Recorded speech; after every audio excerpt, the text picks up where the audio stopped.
We are halfway through 2024 and entering the biggest surge in RTS action in over a decade. We've got new RTS announcements with Age of Mythology Retold, Battle Aces, and updates on Stormgate.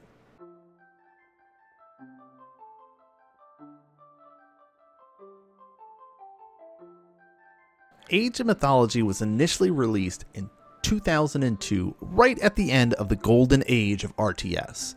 It helped bridge the gap between AoE 2 and AoE 3, released by twisting the classic history to focus on mythology ages of Greek, Egyptian, and Norse. The game was a ton of fun with faction-specific abilities and units, like centaurs, minotaurs, and hydras for the Greek. Egyptians can get sphinxes, scarabs, and mummies, while Norse get Fenris wolves, trolls, and fire giants. Just like in the previous game, Age of Mythology will require you to manage multiple resources: food, wood, gold, and favor. Favor, of course, is the resource that you gain based on your standing with your chosen god. It's used to train those faction-specific units that we talked about earlier, but also cast your top action bar spells. Age of Mythology Retold gives us updated graphics and the release scheduled for September 4th. Unless you pre-purchase, then you get it on August 27th. You can also spend more money on the premium pack to get access to expansions and the new god packs. This game is hitting at the perfect time to build on the RTS hype train of 2024, and very likely some players' first chance to dive into such a fun campaign and story mode. Next up, we have Battle Aces, developed by Uncapped Games, and really twisting our idea of an RTS. For those that were around in the early days of StarCraft 2, you might be familiar with the name David Kim.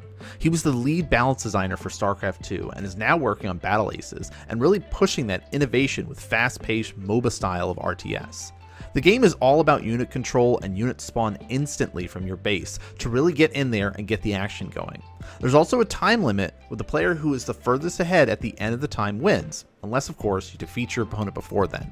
The game seems very strategy oriented and understanding which units do well against other units. The closed beta officially started on June 25th, so keep an eye out for more updates on this game soon. Final update we've got comes from Stormgate, which is set to release for early access on July 30th, with a full free-to-play release on August 13th. The third faction was revealed to be the Celestials, and they are probably the most unique RTS faction to date. Celestials don't harvest resources like traditional RTS factions, since they don't actually need workers. All they need are buildings that will auto-mine for you. Now you can speed up this process with prisms, like floating little crystals that will increase your Ethereum income.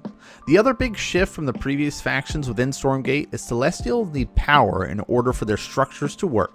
You might think you know what this is like if you ever played StarCraft and had to place your Protoss buildings within a pylon circle. In Stormgate, you have a power grid, or cascade field as it's referred to in the game. You can keep putting more buildings known as power banks on this field to make sure that your structures will keep working and your units still have energy.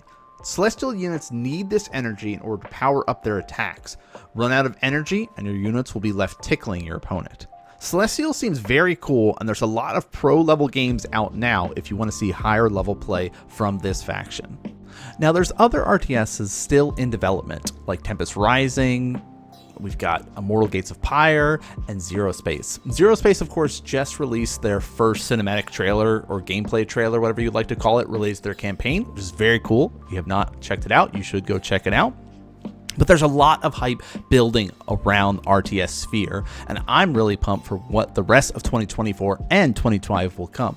Tell me, leave a comment down below and let me know what is going to be the game that you're most hyped about, or at least the one that you're most excited to be able to get your hands on and try. But that's going to do it for this episode. Thanks so much for tuning in and watching, everybody, and I'll see you all next game.